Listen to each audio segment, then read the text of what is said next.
అందరికీ వందనాలండి. అందరూ బాగున్నారు అనుకుంటున్నాను. ఇప్పటివరకు మనం సమూయేలు 2వ గ్రంథం 1 నుంచి 12 అధ్యాయాలు చదువుకున్నాం. ఈ 12 అధ్యాయాల్లో కూడా సౌలు చనిపోయిన తర్వాత దావీదు ఎలా రాజయ్యాడు, దావీదు సాధించిన విజయాలు, దావీదు చేసిన పాపం, దేవుడు విధించిన శిక్ష, ఇవన్నీ కూడా మనం చదువుకుంటూ వచ్చాం. ఈరోజు మనం సమూయేలు 2వ గ్రంథం 13వ అధ్యాయం నుండి చదువుకుంటూ వెళ్దాం. తరువాత దావీదు కుమారుడగు అబ్షాలోమునకు తామారు అనునొక సుందరవతకు సహోదరి ఉండగా దావీదు కుమారుడగు అమ్నోను ఆమెను మోహించెను. దావీదుకి చాలా మంది భార్యలు ఉన్నారని మనం చదువుకున్నాం కదా. అబ్షాలోము, తామారు వీళ్ళిద్దరూ కూడా ఒక తల్లికి పుట్టిన వాళ్ళు. అమ్నోను వేరే తల్లికి పుట్టినవాడు. అమ్నోను దావీదు యొక్క పెద్ద కుమారుడు, జ్యేష్ఠ కుమారుడు. అంటే దావీద్ తర్వాత రాజవడానికి సిద్ధంగా ఉన్నవాడు అని దాని అర్థం. ఒకసారి మనం 3వ అధ్యాయంలో చదువుకున్న విషయాన్ని గుర్తెచ్చుకుందాం. దావీదు యొక్క కుమారులు ఎవరు? అమ్నోను. ఈ అమ్నోను యొక్క తల్లి ఎవరు? అహినోమయి. అమ్నోను దావీదుకి జ్యేష్ఠ కుమారుడు, పెద్ద కుమారుడు. కిల్యాబు అనే 2వ కుమారుడు ఉన్నాడు. అతడు దావీదు భార్య అయిన అబిగేలుకి పుట్టాడు. అబ్షాలోము అనే 3వ కుమారుడు ఉన్నాడు. అతడు మైకా వలన పుట్టినవాడు. ఈ కిల్యాబు అనే వ్యక్తి గురించి మనం బైబిల్లో అంతగా ఎక్కువగా చదువుకోము. మేబీ మధ్యలో చనిపోయి ఉండొచ్చు, లేదా ఇజ్రాయెల్ దేశం వదిలేసి ఎటన్నా వెళ్ళిపోయి ఉండొచ్చు. ఈ 2వ కుమారుడైన కిల్యాబు గురించి మనం ఎక్కువగా మాట్లాడుకోము. మొదటి కుమారుడైన అమ్నోను గురించి, 3వ కుమారుడైన అబ్షాలోము గురించి, వీళ్ళిద్దరి గురించి ఎక్కువగా మాట్లాడుకుంటాం. ఈ తామారు అనే ఆవిడ ఎవరంటే మైకాకి పుట్టిన అబ్షాలోము యొక్క సహోదరి. ఆ అబ్షాలోముకి తామారు అనే ఒక సహోదరి ఉంది. ఆమెని దావీదు యొక్క ఇంకో కుమారుడైన జ్యేష్ఠ కుమారుడైన అమ్నోను మోహించాడు. ప్రేమించాడు అని కాదు, మోహించాడు అని ఉంది. ఈ అధ్యాయంలో ప్రేమకి మోహానికి, ప్రేమకి కామానికి మధ్య ఉండే తేడాను కూడా మనం గమనిద్దాం. వేరే తల్లికి పుట్టినా కానీ అమ్నోనికి తామారు ఏమవుతుంది? చెల్లి అవుతుంది. తన చెల్లినే మోహించాడు, తన చెల్లినే కామంతో చూస్తున్నాడు అని దాని అర్థం. తామారు కన్య అయినందున ఆమెకు ఏమి చేయవలనన్నను దుర్లభము అని అమ్నోను గ్రహించి చింతాక్రాంతుడై తన చెల్లెలైన తామారును బట్టి చిక్కిపోయాను. ఆమె కన్యక కాబట్టి, యాక్చువల్గా రాజకుమార్తెలు కన్యకల దగ్గరికి ఎవరు కూడా వెళ్ళటానికి అంత అవకాశం ఉండదు. అన్నలైనా కానీ వాళ్ళుండే ప్లేసులు వీళ్ళుండే ప్లేసులు వేరు, ఒక దగ్గరే ఉండే అవకాశాలు తక్కువ. ఎందుకంటే దావీదుకి ఆల్రెడీ చాలామంది భార్యలు, చాలామంది పిల్లలు ఉన్నారు కాబట్టి వాళ్ళుండే ప్లేసులు వేరు వేరు అనేది కూడా మీరు గుర్తుపెట్టుకోండి. అయితే తన చెల్లెలపై ఉన్న కామాన్ని బట్టి అతడు చిక్కిపోయాడు అనే మాట రాయబడుతుంది. అంటే అమ్నోను యొక్క పాపం, అమ్నోను యొక్క దురాశ ఎంత పీక్ స్టేజ్కి వెళ్ళిపోయింది. ఎలాగైనా పాపం చేయాలి అన్నట్టుగా అమ్నోను పూర్తిగా అపవాది లక్షణాలు కలిగి ఉన్నాడు అనేది ఈ మాట ద్వారా మనకు అర్థం అవ్వాలి. అమ్నోనుకు మిత్రుడు ఒకడు ఉండెను. అతడు దావీదు సహోదరుడైన షిమ్యా కుమారుడు. అతని పేరు యెహోనాదాబు. ఈ యెహోనాదాబు అనే పేరు కూడా గుర్తుపెట్టుకోండి. అమ్నోనికి స్నేహితుడు, అమ్నోనికి మిత్రుడు. వరుసగా మాట్లాడుకుంటే పెదనాన్న కొడుకు. ఈ యెహోనాదాబు, అమ్నోను వీళ్ళిద్దరూ కూడా బాగా దగ్గర స్నేహితులు. ఈ యెహోనాదాబు బహు కపటము గలవాడు. రాయబడ్డమే బహు కపటం గలవాడు అని రాయబడింది. అంటే అతను చెడ్డవాడు, అతని వల్ల మిగతా వాళ్ళు కూడా పాపంలో పడిపోతారు అనేది కూడా మనకు అర్థం అవ్వాలి. అతడు రాజకుమారుడు అయిన నీవు నానాటికి చిక్కిపోవుటకు హేతువేమి?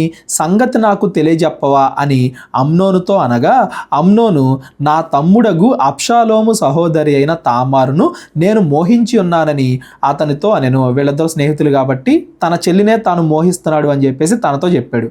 వేరే వాళ్ళతో చెబితే ఇది తప్పు అని ఖండిస్తారు. తన స్నేహితుడితో భయపడకుండా చెబుతున్నాడు అంటే ఇద్దరు కూడా చెడ్డవాళ్లే అనేది మనకు అర్థం అవ్వాలి. యాక్చువల్గా పాపపు కోరికలు ఉన్న వాళ్ళకి అదే పాపపు కోరికలతో ఉండే స్నేహితులు ఉంటే ఇంకా వాళ్ళు చెడ్డగా తయారైపోతారు అనేది ఈ యెహోనాదాబు, అమ్నోను చూసి మనం నేర్చుకోవాలి. ఎవరన్నా మంచి స్నేహితుడు మనకుంటే, సహవాసం మనకుంటే, మనం తప్పు చేసేటప్పుడు వాళ్ళు మనల్ని గద్దిస్తారు. ఇద్దరు కూడా చెడ్డవాళ్ళు అయ్యేసరికి పాపం అనేది ఇంకా పెరుగుతానే వెళ్తుంది కానీ తగ్గట్లేదు అనేది కూడా ఈ యెహోనాదాబు, అమ్నోను చూసి మనం నేర్చుకోవాలి. యెహోనాదాబు, నీవు రోగివైనట్టు వేషము వేసుకొని నీ మంచం మీద పడుకొని ఉండుము. నీ తండ్రి నిన్ను చూచుటకు వచ్చినప్పుడు నీవు నా చెల్లెలైన తామారు చేత సిద్ధపరచబడిన భోజనము నేను భుజించినట్లు ఆమె వచ్చి నేను చూచుచుండగా దాన్ని సిద్ధము చేసి నాకు పెట్టినట్లు సెలవిమ్మని అడుగుమని అతనికి బోధింపగా అమ్నోను పడక మీద పండుకొనెను. వీళ్ళిద్దరు కూడా ఒక ప్లాన్ వేస్తున్నారు. ఏంటది? తామారు మంచిగా వంట చేస్తుంది, నేను తిని నా రోగం నుండి బాగుపడతాను అన్నట్టుగా దావీదు దగ్గర వీళ్ళిద్దరూ కూడా నాటకం ఆడుతున్నారు అనేది ప్లాను. అమ్నోను కాయిలా పడినని రాజు అతన్ని చూడవచ్చినప్పుడు, అంటే నాటకం స్టార్ట్ చేశాడు, రోగిలాగా నాటకం ఆడుతున్నాడు. అలాగే ముందు పాపపు కోరికను బట్టి చిక్కిపోయాడని కూడా మనం చదువుకున్నాం కదా. ఈ కారణాలన్నీ పెట్టి దావీదు చూడడానికి వచ్చినప్పుడు నా చెల్లెలకు తామారు చేతి వంటకము నేను భుజించినట్లు ఆమె వచ్చి నేను చూచుచుండగా నా కొరకు 2 అప్పములు చేయుటకు సెలవిమ్మని రాజుతో మనవి చేయగా, అనుకున్నట్టుగానే రాజుతో దావీదుతో చెప్పారు. దావీదు నీ అన్నయగు అమ్నోను ఇంటికి పోయి అతని కొరకు భోజనము సిద్ధము చేయుమని తామారు ఇంటికి వర్తమానం పంపెను. అన్న చెల్లెళ్ళే కదా అన్నట్టుగా దావీదు మోసపోయి, ఇదిగో మీ అన్నకు ఆరోగ్యం బాలేదు, నువ్వు రా వండి పెట్టు అన్నట్టుగా తామారుని పిలిపించాడు. కాబట్టి తామారు తన అన్నయగు అమ్నోను ఇంటికి పోయెను. అతడు పండుకొని ఉండగా ఆమె పిండి తీసుకొని కలిపి అతని ఎదుట అప్పములు చేసి వాటిని కాల్చి బొరుసు పట్టుకొని అతనికి వడ్డింపగా, అన్నకే కదా ఆరోగ్యం బాలేదు అన్నట్టుగా ఆవిడ ప్రేమగా వండి పెడుతుంది. అతడు నాకు వద్దు అని చెప్పి ఉన్నవారందరూ నా యొద్ద నుండి అవతలకు పొండి అనెను. ఆ చుట్టుపక్కల ఎవరెవరైతే ఉన్నారో వాళ్ళందరినీ కూడా బయటికి పంపించేస్తున్నాడు. పాపం ఎప్పుడు కూడా ఎవరూ లేని ఏకాంత సమయంలోనే జరుగుద్ది అంటానికి గుర్తుగా అందరినీ కూడా చుట్టుపక్కల నుండి బయటికి పంపించేసి, వారందరూ బయటికి పోయిన తరువాత అమ్నోను, నీ చేతి వంటకము నేను భుజించినట్లు దానిని గదిలోనికి తెమ్మనగా తామారు తాను చేసిన అప్పములను తీసుకొని లోపలనున్న తన అన్నయ్యగు అమ్నోను నొద్దకు వచ్చాను. ఇంకా వీళ్ళిద్దరు మాత్రమే రూమ్లో ఉన్నారు, ఇంకెవరో కూడా లేరు అనేది ఇక్కడ చెప్పబడుతుంది. అన్న చెల్లి అన్నట్టుగానే భోజనం తీసుకొచ్చింది అమ్నోను దగ్గరికి. అయితే అతడు భుజింపవలెనని ఆమె వాటిని తీసుకొని వచ్చినప్పుడు అతడు ఆమెను పట్టుకొని, నా చెల్లి రమ్ము, నాతో శయనింపుము అని చెప్పగా ఆమె, నా అన్న, నన్ను అవమానపరచకుము, ఈలాగు చేయుట ఇజ్రాయేలీలకు తగదు, ఇట్టి జార కార్యము నీవు చేయవద్దు, నా అవమానము నేనెక్కడ దాచుకొందును, నీవు ఇజ్రాయేలీల్లో దుర్మార్గుడు అవుదువు, అయితే ఇందును గూర్చి రాజుతో మాట్లాడుదుము, అతడు నన్ను నీకియ్యకపోడు అని చెప్పినను అతడు ఆమె మాట వినక ఆమెను బలవంతము చేసి అవమానపరిచి ఆమెతో శయనించెను. బలవంతము చేసి అని ఉంది చూడండి. బలవంతం చేసి అంటే ఆవిడ ఆపడానికి అన్ని రకాలుగా ప్రయత్నం చేసింది. ముందుగా మాట్లాడి చూసింది, ఇదిగో నేను నీ చెల్లిని కదా, నువ్వు ఇలా చేయడం అవమానకరం, మన ఇజ్రాయేల్ ప్రజలు అంటే దేవుడి ప్రజలు, మనకి ధర్మశాస్త్రం ఉంది, అందులో ఇలా చేయకూడదని ఉంది, నువ్వెందుకు చెడ్డవాడు అవుతావు, ఇవన్నీ చెప్పింది. మామూలుగా చెప్పినా కానీ అతడు ఎనలా. రాజుతో చెప్దాం, దావీదుతో చెప్దాం, మేబీ నీకు నాకు పెళ్లి చేస్తాడేమో అని కూడా చెప్పింది. మేబీ కొంత సమయం దొరికిద్దేమో, రాజుతో మాట్లాడడానికి కొంత సమయం పట్టింది కాబట్టి ప్రస్తుతానికి నేను ఇతని దగ్గర నుండి తప్పించుకోవచ్చేమో, తర్వాత అందరికీ కూడా చెప్పొచ్చేమో అన్నట్టుగా కూడా ఈ మాట చెప్పుండొచ్చు. అయితే మాట్లాడి ప్రయత్నించింది, గద్దించి ప్రయత్నించింది, దేవుడి పేరు చెప్పి కూడా ప్రయత్నించింది. బలవంతము చేసి అంటే అరవడమో, అతన్ని వెనక్కి నెట్టేయడమో, చుట్టూ ఉన్న వాళ్ళని పిలవడమో, అన్ని రకాలుగా కూడా ఆవిడ ప్రయత్నించింది. అయితే అమ్నోను మాత్రం ఆవిని విడవకుండా ఆమెతో సేనించాడు అని దాని అర్థం. ఈ పదాలన్నీ కూడా ఇక్కడ ఎందుకు రాయబడ్డాయి అంటే ఏ రకంగా కూడా తామారు తప్పు ఇందులో లేదు, ఇది కేవలం అమ్నోను తప్పు అని మనందరికీ తెలియాలి అన్న ఉద్దేశంతో ఈ పదాలన్నీ కూడా రాయబడ్డాయి. ఇందులో తామారు తప్పేమీ లేదు అనేది మనకు అర్థం అవ్వాలి. యాక్చువల్గా ఒక మంచి స్త్రీ ఏం చేయాలో అన్నీ కూడా ఆవిడ చేసింది, అయినా కానీ అమ్నోనే ఆమెను బలవంతం చేశాడు అనేది మనకి ఇక్కడ అర్థమవుతుంది. అమ్నోను ఈలాగు చేసిన తరువాత ఆమె ఎడల అధికమైన ద్వేషము పుట్టి అది వరకు ఆమెను ప్రేమించినంతకంటే మరి ఎక్కువగా ఆమెను ద్వేషించి లేచి పొమ్మని ఆమెతో చెప్పగా, తన కోరిక తీరిన తర్వాత, పైనే మాట్లాడుకున్నాం కదా, కామం ఇది, మోహం ఇది, ప్రేమ కాదు అని మాట్లాడుకున్నాం కదా. మోహం కానీ కామం కానీ ఉన్నవాళ్ళు వాళ్ళ యొక్క అవసరం తీరగానే ద్వేషిస్తారు. వాళ్ళు కేవలం శరీరం కోసమే, వాళ్ళ కామ కోరికలు తీర్చుకోవడం కోసమే ఆడవాళ్ళ దగ్గరికి వస్తారు, కానీ ఎటువంటి ప్రేమ వాళ్ళతో ఉండదు అనేది ఈ సందర్భాన్ని బట్టి మనకు అర్థం అవ్వాలి. చాలామంది ఈ రోజుల్లో ప్రేమ పెళ్లిళ్ళు చేసుకుని మోసపోతున్నారు అన్నా కూడా ఇదే కారణం. అక్కడ ఉండేది ప్రేమ కాదు, కామము, మోహం. కాబట్టి వాళ్ళ కోరిక తీరగానే వాళ్ళలో ఉన్న నిజ స్వరూపం బయటపడుతుంది. వాళ్ళంత ముందు ప్రేమించిన దానికన్నా అంటే వాళ్ళ కోరిక తీర్చుకోవడానికి నాటకం ఆడారని దాని అర్థం. అంతకుముందు ప్రేమించడానికి వాళ్ళు ఎన్ని పనులు అయితే చేశారో అంతకంటే ఎక్కువగా ఇప్పుడు వాళ్ళని ద్వేషిస్తారు, శిక్షిస్తారు, వాళ్ళ నిజ స్వరూపం బయటపడుతుంది అనేది ఈ సందర్భం ద్వారా మనకు అర్థం అవ్వాలి. ఈరోజు ఆడపిల్లలైనా కానీ మగపిల్లలైనా కానీ బాధ్యతల గురించి ఆలోచించకుండా, కుటుంబం గురించి ఆలోచించకుండా, ఏదో పైపైన కనబడే అందం, కొద్ది కాలం మాత్రమే ఉండే ఈ కోరికలు, వీటి గురించి ఆలోచించి తమ జీవితాలు నాశనం చేసుకుంటున్నారు. వేరే వాళ్ళ జీవితాలు కూడా నాశనం చేస్తున్నారు. ప్రేమకి కామానికి ఉండే తేడా ఈ అమ్నోనును బట్టి మనకు అర్థం అవ్వాలి. తామారు మోసపోయిన విధానాన్ని బట్టి తాము కూడా మోసపోకుండా ఈరోజు అమ్మాయిలు ఇంకా చాలా జాగ్రత్తగా ఉండాలి అనేది కూడా ఈ సందర్భాన్ని బట్టి మనం నేర్చుకోవాలి. ఆమె నన్ను నన్ను బయటకు తోసివేయటం వలన నాకు నీవిప్పుడు చేసిన కీడు కంటే మరి ఎక్కువ కీడు చేయకుము అని చెప్పినను. ఆల్రెడీ నన్ను అవమానపరిచావు, ఇప్పుడు నన్ను నెట్టేసి ఇంకా అవమానపరచకు అని మాట్లాడుతుంది.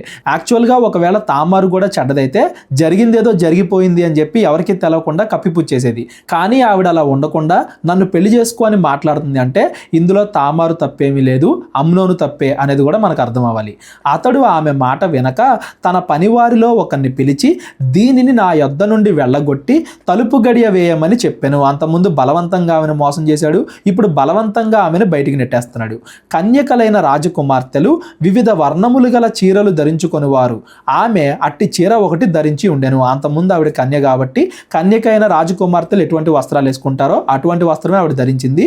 ఇప్పుడు అమ్నోను ఆమెను పాడు చేశాడు కాబట్టి పనివాడు ఆమెను బయటకు వెళ్ళగొట్టి మరలా రాకుండానట్లు తలుపు గడియ వేశాను. ఆమెను బయటికి నెట్టేగానే అప్పుడు తామారు నెత్తి మీద బుగ్గి పోసుకొని తాను కట్టుకొనిన వివిధ వర్ణములు గల చీరను చింపి నెత్తి మీద చెయ్యి పెట్టుకొని ఏడ్చుచూ పోగా తనకు కలిగిన అవమానాన్ని బట్టి ఆవిడ బాధపడుతుంది అని దాని అర్థం. ఇదంతా కూడా అమ్నోను ఎందుకు చేశాడంటే దావీద్ తర్వాత నేనే రాజు అవుతాను కదా, నేను రాజు అవుతాను కాబట్టి నన్ను ఎవరో కూడా శిక్షించరు, నేను ఏదైనా చేయొచ్చు అన్నట్టుగా గర్వంతో చెడ్డ బుద్ధితో చేశాడు అమ్నోను అనేది కూడా మనం ఇక్కడ గమనించాలి. ఆమె అన్నయ్యగు అబ్షాలోము ఆమెను చూచి నీ అన్నయ్యగు అమ్నోను నిన్ను కూడినాడు కదా, నా చెల్లి నీవు ఊరకుండుము, అతడు నీ అన్నే కదా, ఇందును గూర్చి చింతపడవద్దు అనెను. కావున తామారు చెరుపబడినదై తన అన్నయ్యగు అబ్షాలోము ఎంట ఉండెను. ఒకటే తల్లికి పుట్టిన వాళ్ళు కదా అబ్షాలోము తామారు. వెళ్ళి తన అన్నకి చెప్పింది, నువ్వు ఊరకుండు, అతనికి బుద్ధి నేను చెబుతాను అని చెప్పేసి ఆమెను తన ఇంటి దగ్గరే పెట్టుకొని పగ తీర్చుకోవడానికి అమ్నోనికి బుద్ధి చెప్పడానికి ఎప్పుడు అవకాశం వచ్చిద్దా అని చెప్పేసి అబ్షాలోము ఎదురు చూస్తున్నాడు అని దాని అర్థం. అబ్షాలోముకి అర్థమైంది అమ్నోను తర్వాత రాజు అవుతాడు అన్న గర్వంతో ఇదంతా కూడా చేస్తున్నాడు అని చెప్పేసి అబ్షాలోముకి అర్థమైంది. అందుకే నువ్వు వెయిట్ చేయి, సమయం వచ్చినప్పుడు నేను అతన్ని శిక్షిస్తాను అన్నట్టుగా తన చెల్లిని తన దగ్గరే పెట్టుకొని ఎదురు చూస్తున్నాడు అని దాని అర్థం. ఈ సంగతి రాజుకు దావీదునకు వినబడినప్పుడు అతడు బహురౌద్రము తెచ్చుకొనెను. సంగతి తెలియగానే దావీదికి బాగా కోపం వచ్చింది. మీరు ఒక విషయం గుర్తుపెట్టుకోండి, దావీదు ఇక్కడ కోపపడుతున్నాడు కానీ అమ్నోనుని శిక్షించట్లేదు. అదే వేరే ఎవరైనా కానీ ఇలా చేసుంటే వాళ్ళకే మరణశిక్ష విధింపబడేది. కానీ తన పెద్ద కుమారుడు కాబట్టి తర్వాత రాజు అవ్వాల్సినోడు కాబట్టి దావీదు కోపపడ్డాడు కానీ అతన్ని శిక్షించట్లేదు అనేది మనకు అర్థం అవ్వాలి. ఇది దావీదు చేస్తున్న తప్పు అనేది కూడా మనకు అర్థం అవ్వాలి. ఎందుకు తప్పు? దావీదు ఇప్పుడు బహిరంగంగా ఎందుకు శిక్షించలేకపోతున్నాడు అంటే ముందు అధ్యాయంలో కూడా మనం మాట్లాడుకున్నాం కదా, దావీదు బత్షెబాతో చేసిన పాపము, ఊరియాని చంపించిన విధానం, ఇవన్నీ కూడా దావీదుని బాధపడుతున్నాయి. అపరాధ భావంతో నేను కూడా తప్పు చేశాను అనో, వేరే వాళ్ళు దాన్ని నిందిస్తారు అనో, అమ్నోను ఎదురు తిరుగుతాడనో, ఏ కారణమైనా కానీ దావీదు తన కొడుకైన అమ్నోన్ని శిక్షించకుండా వదిలేశాడు. కోపడ్డాడు కానీ శిక్షించలేదు. అమ్నోను తప్పు చేశాడు అని తెలిసి అతనికి శిక్ష విధించకపోవడం కూడా దావీదు తప్పే. ఈ తప్పు వల్ల జరిగిన పర్యవసానాలు ఏంటి అనేది మనం చదువుకుంటూ వెళ్దాం. దావీదు కోపడ్డాడు కానీ శిక్షించలేదు. అబ్షాలోము తన అన్నయ్యగు అమ్నోనుతో మంచి చెడ్డలేమియో మాటలాడక ఊరకుండెను గాని తన సహోదరియగు తామారును బలవంతము చేసినందుకై అతని మీద పగ ఉంచెను. పగ బయటికి చూపించట్లేదు, నువ్వెందుకు తప్పు చేసావని డైరెక్ట్గా అడగట్లేదు కానీ ఎప్పుడు చంపుదామా అని చెప్పేసి సమయం కోసం ఎదురు చూస్తున్నాడు అబ్షాలోము. ఒకవేళ దావీదు మంచిగా తీర్పు తీర్చుండుంటే, న్యాయం తీర్చుండుంటే ఈ సమస్య రాకపోవును. కాకపోతే ఇప్పుడు అబ్షాలోము ఎప్పుడు చంపాలని ఎదురు చూస్తూ ఉన్నాడు. 2 సంవత్సరములైన తరువాత ఎఫ్రాయిమునకు సమీపమందుండు బయల్హాసోరులో అబ్షాలోము గొర్రెల బొచ్చు కత్తిరించు కాలము రాగా అబ్షాలోము రాజకుమారులందరినీ విందునకు పిలిచెను. గొర్రెలు ఎక్కువగా ఉంటున్నాయి, వాటి బొచ్చు కత్తిరిస్తున్నారంటే అదొక పండగ దినంలాగా చేస్తారు, బాగా లాభం వచ్చే దినం కాబట్టి ఆ రోజు రాజకుమారులందరినీ పిలిపించి విందు చేద్దాం అని చెప్పేసి అబ్షాలోము అనుకుంటున్నాడు. అబ్షాలోము రాజునద్దకు వచ్చి చిత్తగించుము, నీ దాసుడనైన నాకు గొర్రెల బొచ్చు కత్తిరించు కాలము వచ్చెను. రాజు అయిన నీవును నీ సేవకులను విందునకు రావలెను అని నీ దాసుడనైన నేను కోరుచున్నానని మనవి చేయగా తన తండ్రి దగ్గరికి వెళ్ళి ఇదిగో నువ్వు కూడా రావాలి, నేను పెద్ద విందు చేస్తానని చెప్పి పిలిచాడు. రాజు, నా కుమారుడా, మమ్మును పిలవవద్దు, మేము నీకు అధిక భారముగా ఉందుము, మేమందరము రాతగదు అని చెప్పినను అబ్షాలోము రాజును బలవంతము చేశాను. అందరూ వచ్చినా కానీ సరిపోదు, నీకు భారంగా ఉండిద్ది, మేమందరం రావడానికి కుదరదు అని చెప్పేసి దావీదు మాట్లాడుతున్నాడు. పైకి ఇలా మాట్లాడుతున్నా కానీ అమ్నోను తామారుతో, తన కొడుకే తన కూతురుతో చేసిన పాపం దావీదుని తినివేస్తుంది, అబ్షాలోముతో సరిగ్గా మాట్లాడలేకపోతున్నాడు అనేది కూడా మనకి ఈ పదాల ద్వారా అర్థం అవ్వాలి. అయితే దావీదు వెళ్ళనొల్లక అబ్షాలోమును దీవించి పంపగా దావీదు మాత్రం రావడానికి కుదరదు అని చెప్పేశాడు. అబ్షాలోము మాత్రం, నీవు రాకపోయిన ఎడల నా అన్నయ్యకు అమ్నోనును మాతో కూడా వచ్చినట్లు సెలవిమ్మని రాజుతో మనవి చేశాను. సర్లే, నువ్వు రావడం కుదరట్లేదు కదా, నా అన్నయ్యకు అమ్నోన్ని పంపించు, నీ మిగతా కుమారులందరూ కూడా వస్తున్నారు, అతడు కూడా వస్తే బాగుంటుంది విందుకి అని చెప్పేసి, నువ్వు రాకపోయినా నీ కుమారుడు పెద్ద కుమారునైనా పంపించు అని చెప్పి అడుగుతున్నాడు. అతడు నీ యొద్దకు ఎందుకు రావాలను అని రాజు అడగ్గా కొంచెం డౌట్ పడ్డాడు. మళ్ళీ అడుగుతున్నాడు ఎందుకు అతడు అని. అబ్షాలోము అతన్ని బతిమిలాడినందున రాజు అమ్నోన్ను అతని కుమారులు అందరూ అతని యొద్దకు పోవచ్చును అని సెలవిచ్చెను. బాగా బతిమలాడడాన్ని బట్టి ఎక్కడో కొంచెం అనుమానం ఉన్నా కానీ అమ్నోన్ని, దావీదు యొక్క మిగతా కుమారుల్ని అందరూ కూడా, తన కుమారులందరూ కూడా ఒక చోట కలుసుకుంటారు కదా అన్నట్టుగా ఆ విందుకి వెళ్ళటానికి దావీదు పర్మిషన్ ఇచ్చాడు. అంతలో అబ్షాలోము తన పనివారిని పిలిచి, అమ్నోను ద్రాక్షారసము వలన సంతోషి అయ్యుండుట మీరు కనిపెట్టి ఉండి అమ్నోనును హతము చేయుడి అని నేను మీతో చెప్పునప్పుడు భయపడక అతన్ని చంపుడి. నేను కదా మీకు ఆజ్ఞ ఇచ్చుచున్నాను, ధైర్యము తెచ్చుకొని పౌరుషము చూపుడి అని గట్టిగా ఆజ్ఞ ఇచ్చాను. తన సేవకులతో అతడు బాగా మత్తుడైన తర్వాత అమ్నోన్ని చంపేయండి అని చెప్పేసి అబ్షాలోము ఆజ్ఞాపిస్తున్నాడు. మరి రాజు తర్వాత రాజు అవ్వాల్సిన పెద్ద కుమారుని చంపేయడం అంటే సేవకులు భయపడతారు కదా, భయపడకుండా చేయండి, నేను కదా మీకు ఆజ్ఞ ఇస్తాను అని చెప్పేసి వాళ్ళని ధైర్యపరిచి, ఒకవేళ అమ్నోను చనిపోతే పెద్ద కుమారుడు నేనే కదా, నేనే రాజు అవుతాను, నేనే మీకు చెబుతున్నాను కాబట్టి మీరు భయపడకుండా అమ్నోని చంపండి అని చెప్పేసి అబ్షాలోము వాళ్ళతో చెప్పాడు. అబ్షాలోము ఇచ్చిన ఆజ్ఞ చొప్పున వారు చేయగా అంటే అమ్నోన్ని వాళ్ళు చంపేశారు అని దాని అర్థం. రాజకుమారులందరూ లేచి తమ కంచర గాడిదలు నెక్కి పారిపోయిరి, మిగతా వాళ్ళను కూడా చంపేస్తారేమో అని చెప్పేసి వాళ్ళందరూ కూడా పారిపోయారు. వారు మార్గములో ఉండగానే, అంటే వీళ్ళందరూ కూడా ఇంకా పారిపోతా ఉండగానే ఒకడునూ లేకుండా రాజకుమారులు అందరినీ అబ్షాలోము హతము చేసెను అని దావీదునకు వార్త రాగా, అమ్నోను ఎప్పుడైతే చనిపోయాడో ఒక సేవకుడు పరిగెత్తుకుంటా వెళ్ళి దావీదు దగ్గరికి వెళ్ళి చెప్పేశాడు, అమ్నోను మాత్రమే కాదు మిగతా వాళ్ళు కూడా చనిపోయారు అని చెప్పేసి. అంటే అతడు ఏమనుకున్నాడు, అబ్షాలోము అందరినీ చంపేస్తాడేమో అనుకుని ఆ సేవకుడు వెళ్ళి దావీదుతో మిగతా కుమారులు అందరూ కూడా చచ్చిపోయారని చెప్పారు. అయితే మిగతా కుమారులు ఇంకా పారిపోయి దావీదు దగ్గరికి వస్తా ఉన్నారు అని దాని అర్థం. అతడు లేచి వస్త్రములు చింపుకొని నేలను పడి ఉండెను. తన కుమారులు అందరూ చనిపోయారు అనేసరికి దావీదు బాధపడుతున్నాడు. మరియు అతని సేవకులందరూ వస్త్రములు చింపుకొని దగ్గర నిలవబడి ఉండిరి. ఆ చుట్టుపక్కల ఉండేవాళ్ళు కూడా బాధపడుతున్నారు. దావీదు సహోదరుడైన షిమ్యాకు పుట్టిన యెహోనాదాబు దీన్ని చూసి, అంతకుముందు అమ్నోన్ని పాడు చేసింది ఇతడే కదా యెహోనాదాబు, ఇప్పుడు మరలా అదే యెహోనాదాబు మాట్లాడుతున్నాడు. రాజకుమారులైన యవ్వనులు అందరినీ వారు చంపిరి అని నా ఏలిన వాడవగు నీవు చింతింపవద్దు, అమ్నోను మాత్రమే మరణమాయను, ఏలయనగా అతడు అబ్షాలోము చెల్లెలైన తామారును బలవంతము చేసిన నాట నుండి అబ్షాలోము అతన్ని చంపవలెను అను తాత్పర్యముతో ఉండెనని అతని నోటి మాటను బట్టి నిశ్చయించుకొనవచ్చును. ఈ యెహోనాదాబు తెలివైన వాడు, కాకపోతే చెడ్డవాడు అని మనం చదువుకుంటూ వస్తున్నాం కదా, అందరూ చనిపోలేదు, కేవలం అమ్నోను మాత్రమే చంపుంటాడు. ఎందుకంటే అమ్నోను అంతకుముందు తామారుని బలవంతం చేశాడు కాబట్టి నా ఏలిన వాడవగు నీవు రాజకుమారులు అందరూ మరణమైరి అని తలంచి విచారపడవద్దు, అమ్నోను మాత్రమే మరణమాయను అనెను. దావీదుకి ఆల్రెడీ బాధ ఉంది, ఆ బాధని ఎంతో కొంత తగ్గిస్తున్నాడు. అందరూ చనిపోయారు అంటాం వేరు, ఒక్క కుమారుడే చనిపోయాడని చెప్పడం వేరు కదా, అలా చెప్తున్నాడు. అబ్షాలోము ఇంతకు ముందు పారిపోయి ఉండెను. ఎప్పుడైతే అమ్నోను చంపేశాడో అప్పుడే అబ్షాలోము పారిపోయాడు. కావలి ఉన్న పనివాడు ఎదురు చూచుచున్నప్పుడు తన వెనుక కొండ పక్కనున్న మార్గమున వచ్చుచున్న అనేక జనులు కనబడిరి. యెహోనాదాబు, అదిగో రాజకుమారులు వచ్చి ఉన్నారు, నీ దాసుడనే నేను చెప్పిన ప్రకారముగానే ఆయనని రాజుతో చెప్పాను. ముందుగానే చెప్పాడు కదా, ఒక్క అమ్నోను మాత్రమే చనిపోయాడు, మిగతా వాళ్ళు చనిపోలేదు అని, అందరూ కూడా దావీదు దగ్గరకు వచ్చేస్తున్నారు అని చెప్పి చూసి ముందుగానే దావీదుకు చెప్పాడు. అబ్షాలోము అమ్నోను చంపగానే పారిపోయాడు. అతడు ఆ మాటలు చాలింపగానే రాజకుమారులు వచ్చి బిగ్గరగా ఏడవసాగిరి. రాజును తన సేవకులందరూ దాన్ని చూసి బహుగా ఏడ్చిరి. వాళ్ళు బతుకున్నారు అని కొంత సంతోషం, అమ్నోను చనిపోయాడు అని బాధ, అలా మొత్తానికి అందరూ ఏడుస్తున్నారు. అయితే అబ్షాలోము పారిపోయి అమీహూదు కుమారుడైన తల్మయి అను గెషూరు రాజు వద్ద చేరాను. అబ్షాలోము పారిపోయి వేరే రాజు దగ్గరికి వెళ్ళి ఆశ్రయం కోరుకున్నాడు. దావీదు అనుదినము తన కుమారుని కొరకు అంగలార్చుచూ ఉండెను. అమ్నోను చనిపోయాడు కాబట్టి దావీదు బాధపడుతున్నాడు అని దాని అర్థం. అబ్షాలోము పారిపోయి గెషూరునకు వచ్చి అక్కడ 3 సంవత్సరములు ఉన్న తరువాత రాజైన దావీదు అమ్నోను మరణమాయను అనుకొని అతను గూర్చి ఓదార్పు నొందిన వాడై అబ్షాలోమును పట్టుకొనవలెను అన్న ఆలోచన మానెను. అంటే ఇంకా 3 సంవత్సరాలకి దావీదు బాధ తగ్గింది, చనిపోయాడు అన్న విషయాన్ని దావీదు ఇప్పుడు యాక్సెప్ట్ చేసి అబ్షాలోమును ఇంకా వెతకాలి, చంపాలి అనే ఆలోచన మానేసుకున్నాడు అని దాని అర్థం. అబ్షాలోము కూడా చేసింది తప్పే అలా చంపడం. కాకపోతే అబ్షాలోము కన్నా దావీదు అంత ముందు న్యాయం తీర్చకుండా అమ్నోన్ని వదిలేయడం వల్లే ఇప్పుడు అబ్షాలోము ఇంకా ఎక్కువ కోపం తెచ్చుకొని చంపాల్సి వచ్చింది. ఇక్కడ అందరూ కూడా తప్పులే చేస్తున్నారు అనేది మనం గమనించాలి. అమ్నోను తప్పు చేశాడు, దావీదు తప్పు చేశాడు, అబ్షాలోము తప్పు చేశాడు.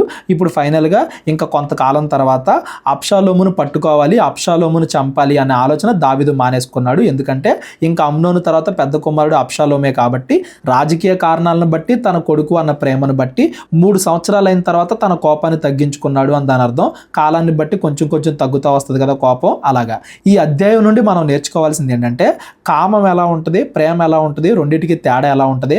నేను ఎలాగో రాజునవుతాను కదా అన్న గర్వంతో అమ్నోను ఎలా తప్పు చేశాడు, తర్వాత ఎలా చంపబడ్డాడు. దావీదు తప్పు చేసిన వాడిని శిక్షించకుండా తన కొడుకే అని వదిలేయడం వల్ల అబ్షాలోము ఇంకా పగ పెంచుకొని అబ్షాలోము అమ్నోన్ని ఎలా చంపాడు, తన పగ ఎలా తీర్చుకున్నాడు, తాను కూడా చెడ్డవాడిలాగా ఎలా మారాడు, ఇవన్నీ కూడా మనం చదువుకున్నాం. పగ ఒక వ్యక్తిని కాలం గడిచే కొద్దీ ఇంకా చెడ్డవాడిగానే మార్చిద్ది కానీ మంచిగా మార్చదు అనేది కూడా ఈ అబ్షాలోము జీవితం నుండి మనం నేర్చుకోవాలి. ఇప్పుడు అబ్షాలోము పారిపోయాడు కదా, మరలా దావీదు దగ్గరికి అతడు ఎలా చేరుతున్నాడు అనేది సమూయేలు 2వ గ్రంథం 14వ అధ్యాయంలో మనం చదువుకుందాం. 15వ అధ్యాయం నుండి రేపొద్దున మనం చదువుకుందాం. రాజు అబ్షాలోము మీద ప్రాణము పెట్టుకొని ఉన్నాడని సెరూయా కుమారుడైన యోవాబు గ్రహించి కోపం తగ్గించుకున్నాడు. ఇంకా అమ్నోను ఎలాగో చనిపోయాడు, అబ్షాలోమే కదా ఉంది, అతడు కూడా నా దగ్గరికి వస్తే బాగుంటుంది అని దావీదు కోరుకుంటున్నాడు అనే విషయం యోవాబుకు అర్థమైంది. కాకపోతే దావీదు డైరెక్ట్గా అబ్షాలోమును పిలవలేడు. ఎందుకు పిలవలేడు? పిలిస్తే మళ్ళీ న్యాయం తీర్చకుండా అబ్షాలోమును కూడా వదిలేయాలి, అబ్షాలోమును కూడా శిక్షించకుండా వదిలేయాలి. కాబట్టి దావీదు ఏం చేయాలి అనే కన్ఫ్యూజన్లో ఉన్నాడు. యోవాబు ఏదోటి చేస్తున్నాడని దాని అర్థం. యోవాబు ఏం చేస్తున్నాడో చదువుకుంటూ వెళ్దాం ఈ అధ్యాయంలో. తెకోవ నుండి యుక్తిగల ఒక స్త్రీని పిలువనంపించి దూరం నుండి ఒక తెలివైన స్త్రీని పట్టుకొచ్చాడు యోవాబు. ఏడ్చుచున్న దానవైనట్టు నటించి దుఃఖ వస్త్రములు ధరించుకొని తైలము పూసుకొనక బహుకాలము దుఃఖపడిన దాని వలె ఉండి నీవు రాజునొద్దకు వచ్చి ఈ ప్రకారము మనవి చేయవలెనని దానికి బోధించెను. యోవాబు, తెలివైన స్త్రీ, వీళ్ళిద్దరూ కలిసి ఒక నాటకం ఆడుతున్నారు. దావీదుని అబ్షాలోముని దగ్గర చేయాలని చెప్పేసి. ఏంటది చూసుకుంటూ వెళ్దాం. కాగా తెకోవా ఊరి స్త్రీ రాజునొద్దకు వచ్చి సాగిలపడి నమస్కారము చేసి రాజా రక్షించుము అనగా ఏదో ఆపదలో ఉన్న స్త్రీలాగా దావీదు దగ్గరికి ఆవిడ మారువేషంలో వచ్చింది. రాజు నీకేమి కష్టము వచ్చెను అని అడిగాను.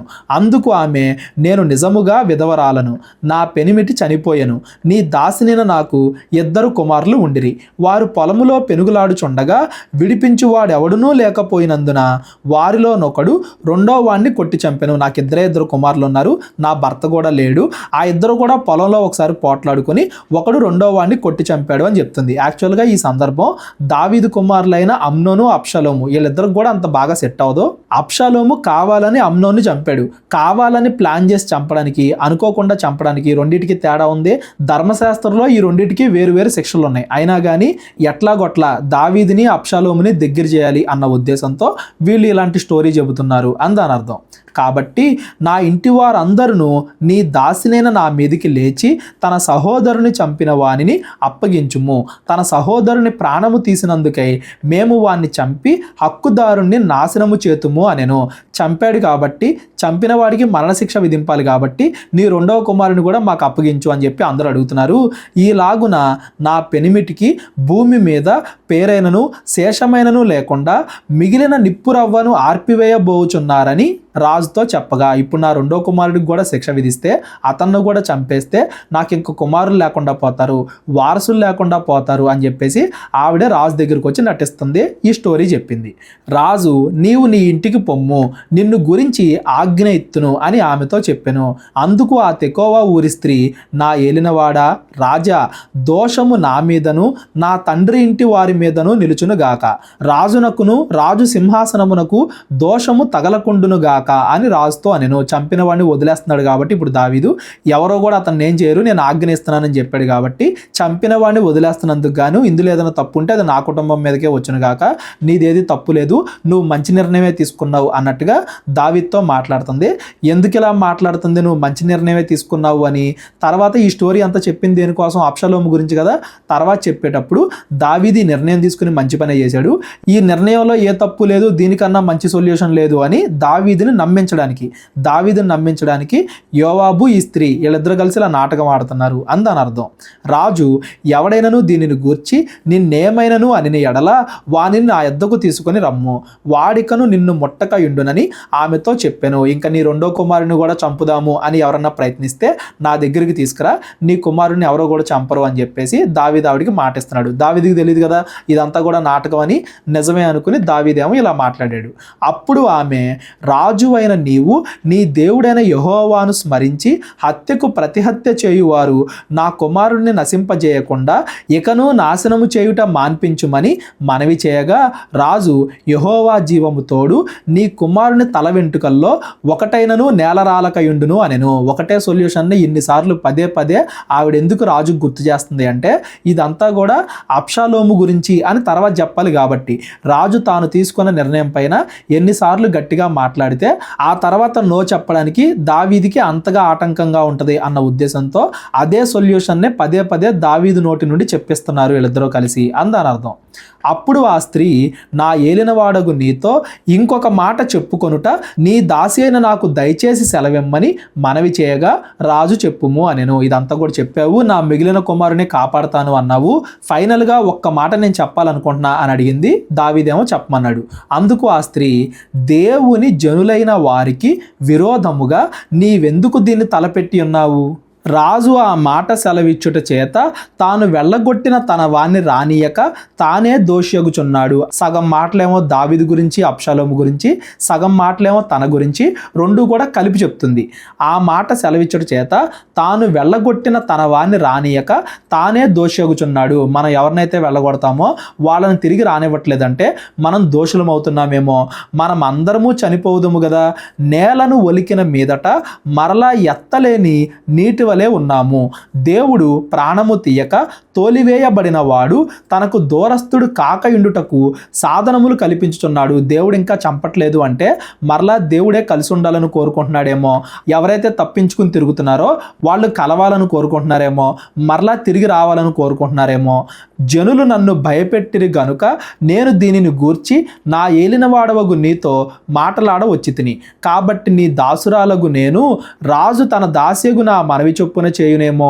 రాజు నా మనవి అంగీకరించి దేవుని స్వాస్థ్యం అనుభవింపకుండా నన్నును నా కుమారుణ్ణి నాశనము చేయదలచిన వాని చేతిలో నుండి తన దాస్యగు నన్ను విడిపించునేమో అనుకుంటుని. సగమేమో ఆమె గురించి, సగమేమో దావీదు అబ్షాలోము గురించి, రెండు కూడా కలిపి చెప్తుంది. దేవుడి స్వాస్థ్యం అనుభవింపకుండా అంటే ఆవిడ కేసులోనేమో మిగిలిన ఒకే ఒక కుమారుడు కాబట్టి, ఇక్కడేమో రాజు అవ్వాల్సినోడు అబ్షాలోము కాబట్టి వాళ్ళు ఏదో తప్పు చేశారని వాళ్ళు ఇంకా అనుభవించకుండా వాళ్ళ స్వాస్థ్యం వాళ్ళ దగ్గర నుండి దూరం చేయడం కరెక్ట్ కాదు కదా అన్నట్టుగా ఈమె మాట్లాడుతుంది. ఇది అబ్షాలోము యోవాబు ప్లాను అనేది మనం స్టార్టింగ్ నుండి గమనించాలి. ఇదేదో దేవుడు మాట్లాడుతున్నట్టుగా మనం తీసుకోకూడదు. ఎందుకంటే దేవుడు ఎప్పుడు కూడా తప్పు చేసిన వాళ్ళకి శిక్ష విధించాలి అనుకుంటాడు, వాళ్ళు మార్పు చెందాలి అని ఆలోచిస్తాడు, దానికోసం ప్రణాళిక వేస్తాడు. కానీ చేసిన తప్పుని దేవుడైతే శిక్షించకుండా వదిలేసాడు. కాకపోతే వీళ్ళు మాత్రం వాళ్ళ స్టోరీలో ఆ శిక్ష అనే విషయాన్ని పక్కన పెట్టేసి మరలా ఇంకొక అవకాశం ఇవ్వాలి కదా అన్నట్టుగా ఆ ఒక్కదాని గురించే మాట్లాడుతున్నారు. పైన స్టోరీ కూడా అలాగే చెప్పారు, రాజు కూడా ఇప్పుడు అలాగే ఆలోచించేలాగా చేశారు అని అర్థం. మరియు నీ దేవుడైన యెహోవా నీకు తోడై ఉన్నాడు గనుక నా ఏలిన వాడవగు రాజువగు నీవు దేవుని దూత వంటి వాడవై మంచి చెడ్డలన్నీ విచారింప చాలించి ఉన్నావు. కాబట్టి నీ దాసినగు నేను నా ఏలిన వాడవగు రాజు సెలవిచ్చిన మాట సమాధానకరమగును అనుకుంటుని అనెను. అన్ని కూడా నువ్వు ఆలోచిస్తావు కాబట్టి నీ తీర్పు సరైందే అన్నట్టుగా దావీదుని అడుగుతుంది. ఎందుకు ఈ తీర్పు గురించి మాట్లాడుతుంది, ఎన్నిసార్లు ఎందుకు మాట్లాడుతుంది? దావీదు అబ్షాలోము గురించి కూడా ఆలోచించాలి. ఈవిడికి ఏదైతే తీర్పు తెచ్చాడో అది తనకు కూడా అప్లై చేసుకుని అబ్షాలోమును కూడా తిరిగి రప్పించాలి అని చెప్పేసి ఆవిడ మాట్లాడుతుంది. సగం మాటలేమో ఆవిడ గురించి, సగం మాటలేమో దావీదు గురించి, రెండు కలిపి చెప్తుంది అని అర్థం చేసుకోండి. కొంతమందికి చదివినప్పుడు అర్థం చేసుకోవడానికి కష్టంగా ఉంటుంది, ఎందుకంటే వాళ్ళు పూర్తిగా ఒక రకంగానే ఆలోచిస్తారు కాబట్టి. ఆవిడ మాత్రం సగం ఆమె గురించి, సగం దావీదు గురించి కలిపి చెరిపి చెప్తుంది, దావీదు ఆలోచించాలి అని. అది మీరు గుర్తుపెట్టుకుంటే ఇవన్నీ కూడా మీకు ఈజీగా అర్థమవుతాయి. ఎవరికైనా ఏదైనా డౌట్ ఉంటే డిస్క్రిప్షన్లో నా నెంబర్ ఉంటుంది, కాల్ కానీ వాట్సాప్ కానీ చేయండి. రాజు, నేను నిన్ను అడుగు సంగతి నీవెంత మాత్రమును మరుగు చేయవద్దని ఆ స్త్రీతో అనగా, ఆమె, నా ఏలినవాడవగు నీవు సెలవిమ్మని అనెను. అంతట రాజు, యోవాబు నీకు బోధించిన అని ఆమెను అడిగినందుకు ఆమె ఇట్లనెను. దావీదుకి అర్థమైపోయింది. ఆవిడ మాటల్లోనే ఒకటే విషయాన్ని ఆవిడ సాగదీయడం, పదే పదే రాజు గురించి కూడా చెప్పడం, ఇవన్నీ కూడా గమనించి దావీదు తెలివైన వాడే కాబట్టి అర్థం చేసేసుకున్నాడు.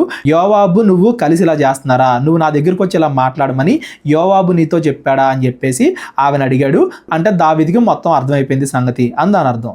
నా ఏలినవాడవైన రాజా, నీ ప్రాణము తోడు చెప్పిన దాన్ని తప్పక గ్రహించుటకు నా ఏలిన వాడవగు రాజువగు నీ వంటి వాడు ఒక్కడును లేడు. జరిగిందంతా కూడా నువ్వు గ్రహించావు. నీ సేవకుడగు యోవాబు నాకు బోధించి ఈ మాటలన్నింటినీ నీ దాసినగు నాకు నేర్పెను. సంగతిని రాజుతో మరుగు మాటలతో మనవి చేయుటకు నీ సేవకుడగు యోవాబు ఏర్పాటు చేశాను. ఇదిగో ఇలా ఒక అబద్ధ కథ చెప్పి నీతో ఈ మాటలన్నీ కూడా చెప్పాలి అని యోవాబు నాతో చెప్పాడు. యోవాబు నాతో చెప్పాడు కాబట్టే నేను మీతో చెబుతున్నా అని జరిగిందంతా చెప్పేసింది. ఈ లోకమందు సమస్తమును ఎరుగుటయందు నా ఏలిన వాడవగు నీవు దేవదూతల జ్ఞానము వంటి జ్ఞానము కలవాడవు. రాజు గుర్తించేశాడు కాబట్టి రాజు యొక్క జ్ఞానాన్ని కూడా ఆవిడ గుర్తించి పొగుడుతుంది అని దాని అర్థం. అప్పుడు రాజు యోవాబుతో ఈలాగున సెలవిచ్చెను, ఆలకించుము, నీవు మనవి చేసిన దాన్ని నేను ఒప్పుకొనుచున్నాను. యోవాబా, నాకు అర్థమైంది, నువ్వేం చెప్పాలనుకుంటున్నావో నేను ఒప్పుకుంటున్నా. తరువాత యవ్వనుడగు అబ్షాలోమును రప్పింపుమని అతడు సెలవీయగా యోవాబు సాష్టాంగ నమస్కారము చేసి రాజును స్తుతించి, రాజువగు నీవు నీ దాసుడైన నా మనవిని అంగీకరించినందున నా ఏలిన వాడవగు నీ వలన నేను అనుగ్రహం పొందితిని అని నాకు తెలుసనని చెప్పి లేచి గెషూరునకు పోయి అబ్షాలోమును యెరూషలేమునకు తోడుకొని వచ్చెను. దావీదు ఒప్పుకున్నాడు. దావీదు ఒప్పుకున్నట్టుగానే నేను అడిగిన దాన్ని బట్టి నా మనవి నువ్వు అంగీకరించావు కాబట్టి నీకు ధన్యవాదాలని చెప్పుకొని అబ్షాలోమును మరలా తిరిగి యెరూషలేముకు తీసుకొచ్చాడు యోవాబు. యోవాబు ఆలోచన ఏంటి, దావీదు తర్వాత రాజు అవ్వాల్సినోడు కాబట్టి అబ్షాలోము అతడు ఇక్కడే ఉండాలి అన్నట్టుగా యోవాబేమో రాజకీయంగా ఆలోచించాడు. దావీదేమో తన కొడుకు కాబట్టి ఇంకొక అవకాశం ఇవ్వాలి అన్న ఉద్దేశంతో పెద్ద కొడుకు లేడు, ఇంకా అబ్షాలోమే పెద్ద కొడుకు కాబట్టి దావీదు కూడా రమ్మన్నాడు. అయితే రాజు అతడు నా దర్శనము చేయక తన ఇంటికి పోవలనని ఉత్తర్వు చేయగా అబ్షాలోము రాజు దర్శనము చేయక తన ఇంటికి పోయెను. తిరిగి యెరూషలేముకైతే వచ్చాడు కానీ దావీదు అబ్షాలోము వీళ్ళిద్దరి మధ్య మాటలు లేవు, ఒకళ్ళ మొహం ఒకళ్ళు చూసుకోవట్లేదు అని దాని అర్థం. ఎందుకు దావీదు చూడట్లేదు, దావీదు ఇంకా కన్ఫ్యూజన్లోనే ఉన్నాడు. అటు శిక్ష విధించలేడు, ఇటు చంపను లేడు, అటు దూరంగా కూడా పెట్టలేడు. ఇలా దావీదు కన్ఫ్యూజన్లో ఉన్నాడు అనేది మనం అర్థం చేసుకోవాలి. తిరిగి యెరూషలేముకైతే రప్పించాడు కానీ ఒకళ్ళకొకళ్ళు మాట్లాడుకోవట్లేదు, ఒకళ్ళ మొహం ఒకళ్ళు చూసుకోవట్లేదు. ఇజ్రాయేల్ అందరిలో అబ్షాలోము అంత సౌందర్యము గలవాడు ఒకడును లేడు. అరికాలు మొదలుకొని తల వరకు ఏ లోపము అతని యందు లేకపోయెను. తన తల వెంట్రుకలు భారముగా నున్నందున ఏటేటా అతడు వాటిని కత్తిరించుచూ వచ్చెను. కత్తిరించినప్పుడల్లా వాటి ఎత్తు రాజు తూనికను బట్టి 200 తొలములు ఆయెను.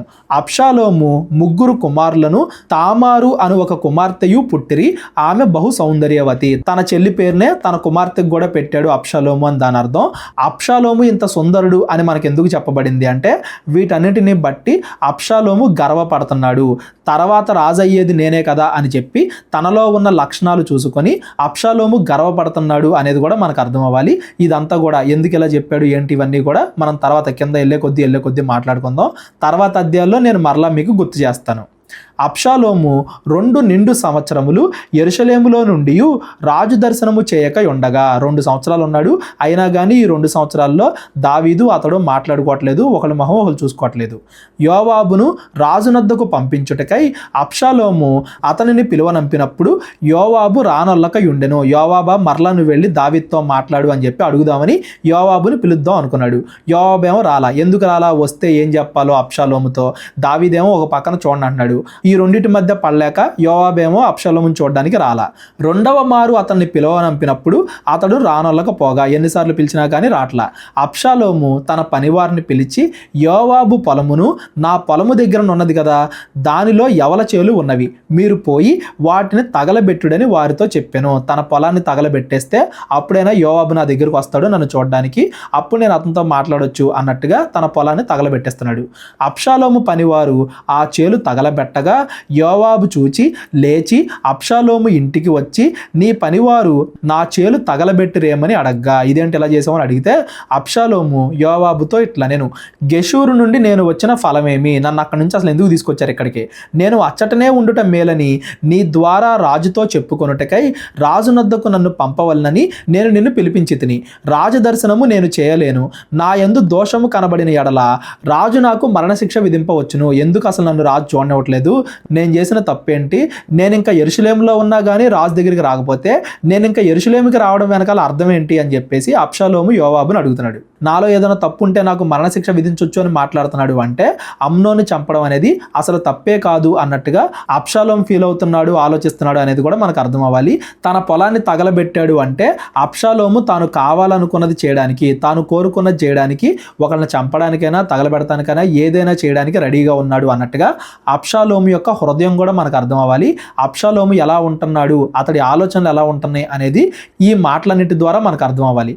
అసలు దావీద్ దగ్గరికి వెళ్ళాలి అని అబ్షాలోము అంతగా ఎందుకు కోరుకుంటున్నాడు అంటే దావీద్ దగ్గర లేకపోవడము అంటే పరిపాలన దేంట్లో కూడా పార్టిసిపేట్ చేయట్లేదు అని దాని అర్థం.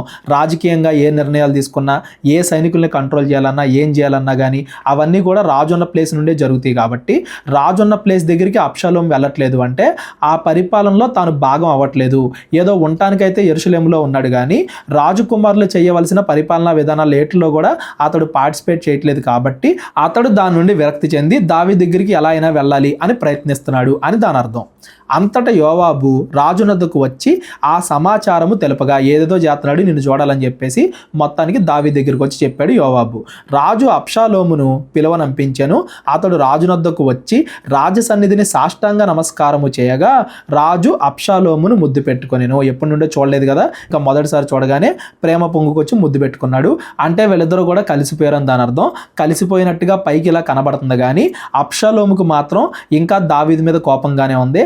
తన చెల్లిని పాడు చేసినప్పుడు అమ్నోని దావీదు శిక్షించలేదు కదా, ఆ ఉద్దేశంతో, ఇప్పటిదాకా దూరంగా పెట్టాడు కదా, ఈ ఉద్దేశంతో, అనేక కారణాల వల్ల అబ్షాలోము మాత్రం లోపల ఇంకా దావీదు పైన కోపంగానే ఉన్నాడు. పైకి మాత్రం వీళ్ళిద్దరూ కలిసిపోయినట్టుగా కనబడుతుంది అనేది మనం అర్థం చేసుకోవాలి. దావీదు కూడా తిరిగి మరలా ఇంకొక అవకాశం ఇచ్చాడు. అబ్షాలోము తిరిగి తన దగ్గర ఉండడానికి అవకాశం ఇచ్చాడే కానీ చేసిన తప్పుకు తీర్పు తీర్చకపోవడం అనేది తన సైడ్ నుండి తప్పు, దావీదు సైడ్ నుండి అనేది కూడా మనం గమనించాలి. ఇక్కడ అబ్షాలోము విషయంలో అయినా పైన అమ్నోని విషయంలోనైనా కానీ తన కుమారులు తప్పు చేసినప్పుడు వాళ్ళకి మరలా ఇంకొక అవకాశం ఇవ్వడం మంచిదే. కాకపోతే వాళ్ళు ఆల్రెడీ చేసిన తప్పులకి వాళ్ళకి తీర్పు తీర్చాలి. వాళ్ళు చేసింది తప్పు అని వాళ్ళకి తెలిసేలా చేయాలి. వాళ్ళు చేసింది తప్పు అని వాళ్ళకి తెలిసేలా చేయకుండా మరలా రెండవసారి అవకాశం ఇస్తే వాళ్ళు దాన్ని ఎప్పటికీ గుర్తించకుండా ఇంకా చెడ్డవాళ్ళుగానే ఉంటారు అనే విషయాన్ని కూడా మనం గమనించాలి. దేవుడు ఎప్పుడైనా కానీ ఎవరినైనా క్షమించాడు అంటే వాళ్ళు చేసింది తప్పు అని వాళ్ళకి తెలియజేస్తాడు, వాళ్ళు పశ్చాత్తాపడేలా చేస్తాడు. అంతేగాని ఊరికే దేవుడు ఎవరిని కూడా క్షమించడో. క్షమాపణ ఉండాలి, న్యాయం కూడా ఉండాలి. న్యాయము లేని క్షమాపణ వ్యర్థం అనేది అమ్నోను అబ్షాలోము జీవితాల నుండి మనం నేర్చుకోవాలి.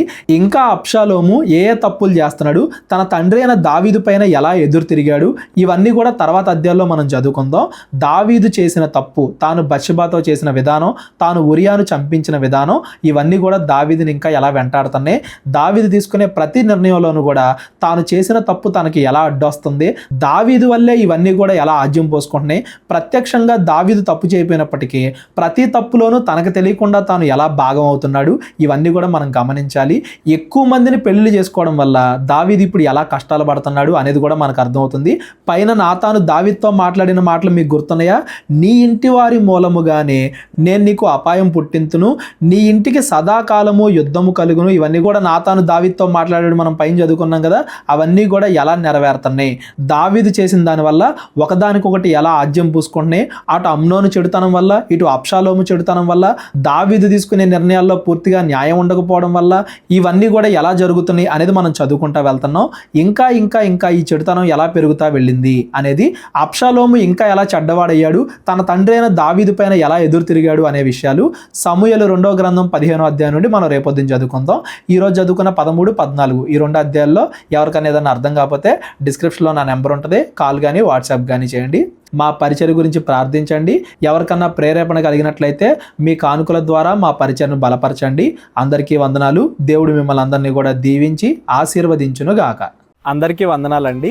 కేవలం 30 వీడియోస్లో బైబిల్ నేర్చుకోండి అనే ఎంతో విలువైన ఈ కోర్స్ జస్ట్ ₹1 మీకు కావాలి అంటే మీ పేరు, మీ ఊరు ఈ నెంబర్కి వాట్సాప్ చేయండి.